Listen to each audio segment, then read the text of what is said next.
సమాజమే దేవాలయం, కార్యకర్తలే పార్టీకి వెన్నెముక అని నిరూపించిన పొంగనూరు టీడీపీ ఇన్ఛార్జి చల్లాబాబు. చిత్తూరు జిల్లా పొంగనూరు నియోజకవర్గం వైపు ఒక్కసారిగా యావత్ భారతదేశం తిరిగి చూసేలా జరిగిన రాజకీయ దాడిలో చంద్రబాబు నాయుడు గారిపై రాళ్ల దాడి, టీడీపీ కార్యకర్తలను, టీడీపీ నాయకులపై దాడులు చేసి తిరిగి వందలాది మంది తెలుగు కార్యకర్తలపై అక్రమ కేసులు పెట్టి చిత్రహింసలు పెట్టిన గత ప్రభుత్వం వైఎస్ఆర్సీపీ చేసిన అరాచకాల కారణంగా పొంగనూరు బైపాస్ గొడవలలో చంద్రబాబు గారి అరెస్టుకి నిరసనగా శ్రీకాకుళంకి చెందిన తెలుగు తమ్ముళ్లు శ్రీకాకుళం నుంచి కుప్పం వరకు సైకిల్ యాత్ర చేసిన వారిపై పొంగనూరు మండలం నందు వైఎస్ఆర్ కాంగ్రెస్ పార్టీ గుండా చంగలరాపురం సూరి విచక్షణ రహితంగా దాడి చేసి వారిని బట్టలు విప్పి తీవ్రంగా అవమానపరచడమే కాకుండా తన నోటికి వచ్చినట్లు దూషించిన చోటను సుంగలిమిట్ట నందు వారికి సైకిళ్లకు పాలాభిషేకం చేసి వారిని పూల హారాలతో శాలువాతో సన్మానించి తిరిగి వారికి అవమానం జరిగిన చోట నుండి వారిని గౌరవించి సుగాలిమిట్ట నుండి కడప నందు జరిగే మహానాడు వరకు సైకిల్ యాత్ర కొనసాగించాలని కోరి వారి యాత్రకు సంఘీభావం తెలియజేసిన పొంగనూరు నియోజకవర్గ తెలుగుదేశం పార్టీ ఇన్ఛార్జ్ వర్యులు శ్రీ చల్లా రామచంద్రారెడ్డి, చల్లా బాబురెడ్డి.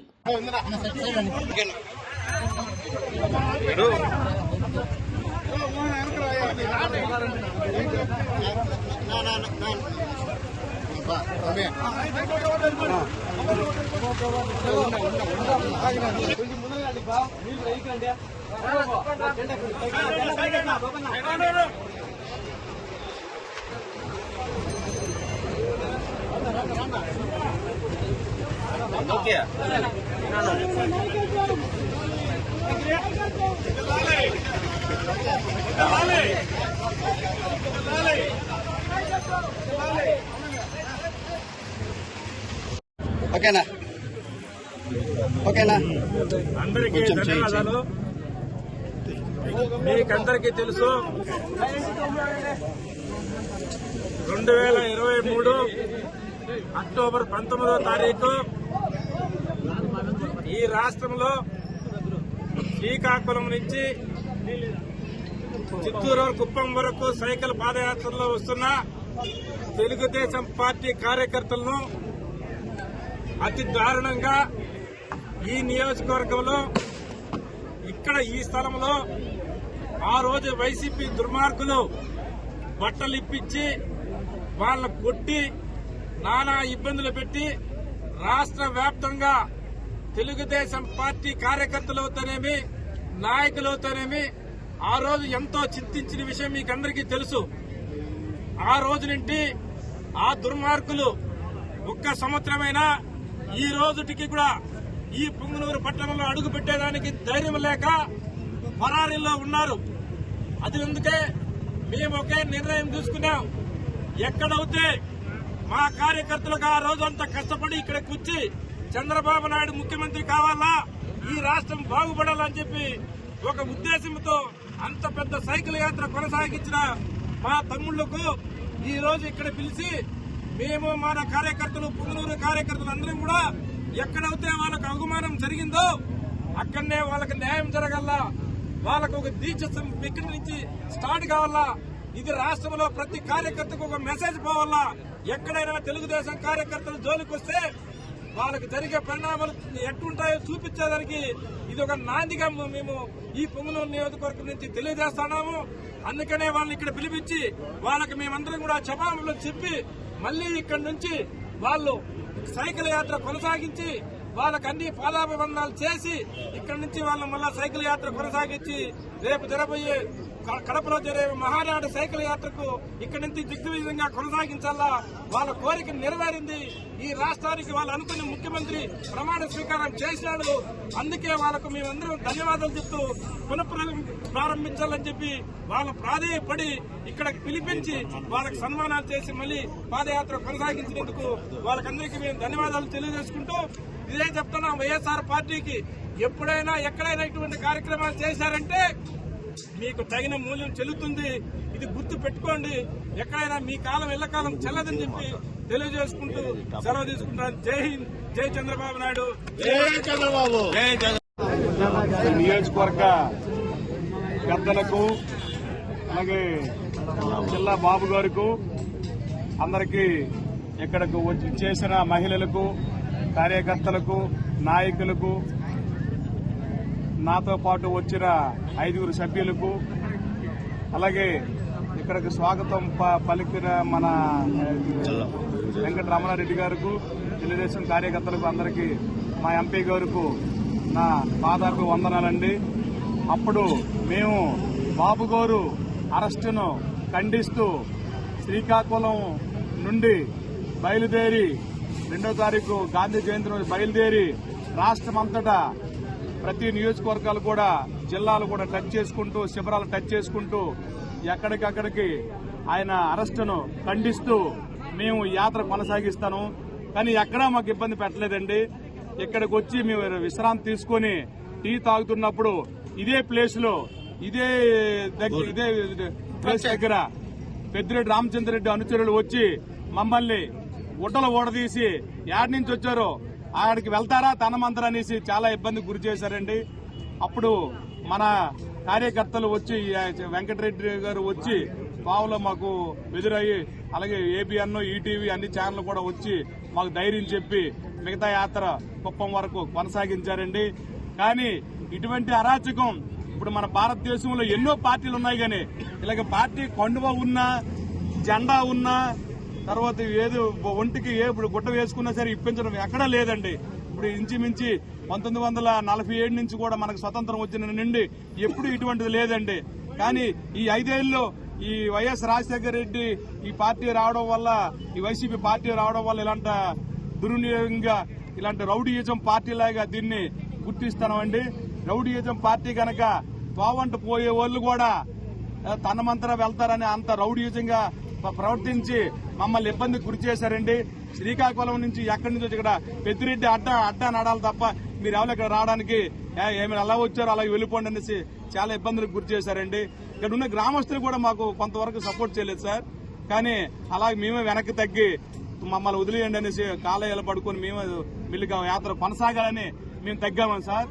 కానీ ఇదే విధంగా చంద్రబాబు గారు, మేము అప్పుడు ఆ రోజు అనుకున్నామండి, ఇది ఎంత దినిగా ఇదైనప్పుడు తెలుగుదేశం పార్టీ రావడం ఖాయం, రాష్ట్రం మొత్తం మీద 175 కాన్ఫరెన్స్ కూడా మాకు ఫుల్ సపోర్ట్ ఉంటది, భారీ మెజార్టీతో 25 ఎంపీలు, 175 కాన్ఫరెన్స్ ఎమ్మెల్యేలు అందరూ గెలుస్తారు అనుకున్నామండి.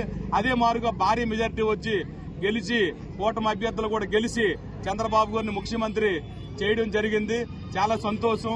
ఈ రోజు మహానాడుకు కూడా మమ్మల్ని పిలిపించి ఇదే వేదిక దగ్గర మన చిల్ల బాబు గారు అందరినీ, పార్టీ కార్యకర్తలందరినీ రప్పించి మాకు సన్మానం చేసి, సైకిల్ కూడా పాలాభిషేకం చేసి, మాకు కండువాలు, సాలువాలు కప్పి, పువ్వుల దండలతో సత్కరించి, మళ్లీ మా ఈ యాత్ర ఎక్కడి నుంచే కొనసాగించి మహానాడుకు వెళ్తే పార్టీ బలోపేతానికి, రాష్ట్రం 5 కోట్ల జనానికి కూడా పార్టీ ఇంత గుర్తింపు ఉంటుందనేసి తెలియపరిచినందుకు చాలా సంతోషకరం అండి.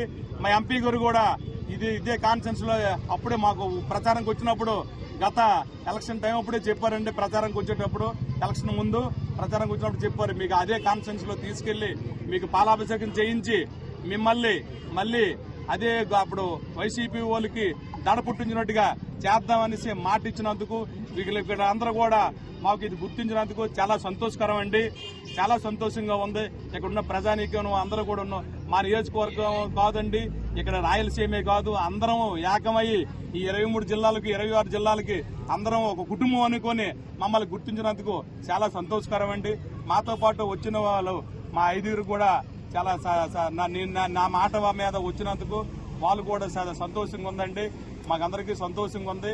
ఈ పార్టీ అందరం కూడా అందరినీ కుటుంబంలో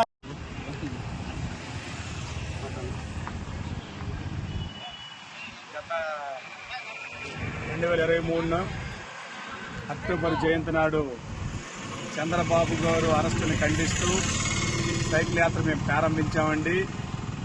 అలాగే అటువంటి పెద్ద ఆయన్ని జైల్లో పెట్టిస్తే మరి అతని వెనక ఉన్నవాళ్ళు, పార్టీ తెలుగుదేశం కార్యకర్తలు పరిస్థితి ఏంటి అనేసి మేము రాత్రి పగళ్ళ నిద్ర మానుకొని నిర్ణయం తీసుకొని అక్టోబర్ జయంతి నాడు మా నియోజకవర్గమైన అప్పుడు ఇన్ఛార్జిగా ఉన్న కళా వెంకట్రావు ఆధ్వర్యంలో, అలాగే ఇప్పుడు ఉన్న ఎంపీ గారు ఆధ్వర్యంలో మేమందరం కూడా మా 5 సభ్యులు అక్కడ నుండి మా నియోజకవర్గం మా ఊరు నుండి మా నియోజకవర్గం మీదుగా అన్ని జిల్లాలు కూడా కవర్ చేసుకుంటూ 90 నియోజకవర్గాలు కూడా కవర్ చేసుకుంటూ అన్ని శిబిరాలు కూడా చేసుకుంటూ, ఎందుకంటే సైకిల్ యాత్ర చేసేటప్పుడు ఆ గుర్తుపైన సైకిల్ యాత్ర చేసి బాబు గారికి ఇది ఒత్తాసు పలికితే అరెస్టును ఖండిస్తే ఆయన్ని విడుదల చేస్తారనే ఉద్దేశంతో ఆయన కూడా ఏ తప్పు లేకుండా వైసీపీ పార్టీ ఆయన్ని ఇబ్బంది పెట్టి అరెస్టు చేసింది. ఆయన కడిగిన ముత్యంలాగా రావాలనేసి మా 5 సభ్యులు కంకణం కట్టుకొని అదే రోజున అక్టోబర్ 2న బయలుదేరి మొత్తం ఆంధ్ర రాష్ట్రం అంతా తిరిగినప్పుడు కూడా ఎక్కడ ఏ ఇబ్బంది జరగలేదు. ఎక్కడ పొంగనూరు నియోజకవర్గం సుగల్మెట్టకి వద్ద వచ్చి మేము ఎవరిని ఏమీ అనలేదు. టీ తాగడానికి మేము రెస్ట్ తీసుకుంటాను. ఆల్రెడీ టీ తాగుతూ ఉండగా చెంగలపరి సూర్య అనే వ్యక్తి వచ్చి మమ్మల్ని దౌర్జన్యం చేసి మా పైన వేసుకున్న దుస్తులను, గుడ్డలను, జెండాలను, అలాగే సైకిల్ కట్టుకున్న కర్రలను విరిపి పార్టీని చాలా కించపరిచి చాలా అవమానపరిచారండి. మాకు చాలా బాధాకరమైంది. ఆ రోజైతే మరి మేము ఇదేంటి ఇప్పుడు ప్రజాస్వామ్యం దేశం కొంతమంది ఏ హక్కు ఉండదా? అది పార్టీ ఎవరైతే ఉంటే వాళ్ళకి హక్కు ఉంటే మరి ప్రజలు మిగతా వాళ్ళు ఏమవ్వాలి అని చాలా భయపాంతులకు గురైనామండి. కానీ మేము ఆ రోజు అనుకున్నాం, ఇలాంటి పార్టీని భారతదేశంలో ఎక్కడ కూడా చూడలేదు. ఇదే పార్టీకి మళ్ళీ లోతుగా వెళ్ళిపోయిన పరిస్థితి ఉంటుంది. ఒక్క 6 నెలలు సంవత్సరం ఆగండి, మీ పార్టీ మీకు భూస్థాపం అయిపోద్దనేసి ఆ రోజు అనుకున్నామండి. ఎంపీలు గాని ఎమ్మెల్యేలు గాని ఏది కూడా మీకు గెలరు. మళ్ళీ చంద్రబాబు నాయుడు గారు ప్రభుత్వం వస్తుంది, తెలుగుదేశం పార్టీ అధికారంలోకి వస్తుంది అని ఆ రోజు అనుకున్నామండి. అదే మాదిరిగా పార్టీ వచ్చిన తర్వాత కూడా ఆ రోజు కూడా ఆయన మీద యాక్షన్ తీసుకోమని అన్ని విధాలుగా చెప్పారు. బాబు గారు కూడా జైల్లో ఉన్నప్పుడు కూడా మాకు చాలా హెల్ప్ చేశారండి. ఆయన కూడా కుప్పం పార్టీ వరకు వచ్చిన నుంచి తర్వాత మళ్ళీ మాకు నేరుగా దగ్గరుండే కార్యకర్తలతో చాలా విధంగా మమ్మల్ని సత్కరించి మమ్మల్ని మా ఇళ్లకి చేర్చిన ఘనత చంద్రబాబు నాయుడు గారండి. ఆయన కార్యకర్తలు, ఆయన అభిమానులు అండి అందరం ఉండండి. అదే మారుగా ఆయన కూడా మేము యాత్ర ముగిసే సమయానికి 4-5 రోజుల్లో బయటకు వచ్చారండి. మంగళవారం ఆయన బయటకు వచ్చారు 5:30కి. చాలా సంతోషకరమైన విషయం. కానీ ఇప్పుడు కూడా ఆ చెంగలపరి సూరి మీద యాక్షన్ చాలా గట్టిగా తీసుకుంటారని, ఎందుకంటే ఇదే విధంగా రాష్ట్రం మొత్తం మీద రేపు ఒకవేళ ఎప్పుడైనా 10 ఏళ్ళ తర్వాత 20 ఏళ్ళ తర్వాత పార్టీ రావచ్చు, లేదు ఉన్నప్పుడు కూడా ఏదో వాళ్ళు షార్ట్ మార్గానైనా కంగాలు చేస్తారు. అటువంటి వాళ్ళకి తగున చర్య తీసుకొని మిగతా వాళ్ళ మీద ఎప్పుడు కూడా ఇటువంటి రిపీట్ కాకుండా ఉంటదనేసి వాళ్ళ మీద యాక్షన్ తీసుకోమని నేను మనవి చేసుకుంటున్నానండి. దయచేసి ఇది పెద్దలు చంద్రబాబు గారు, లోకేష్ గారు దీన్ని బాగా ఆలోచించి నిర్ణయం తీసుకొని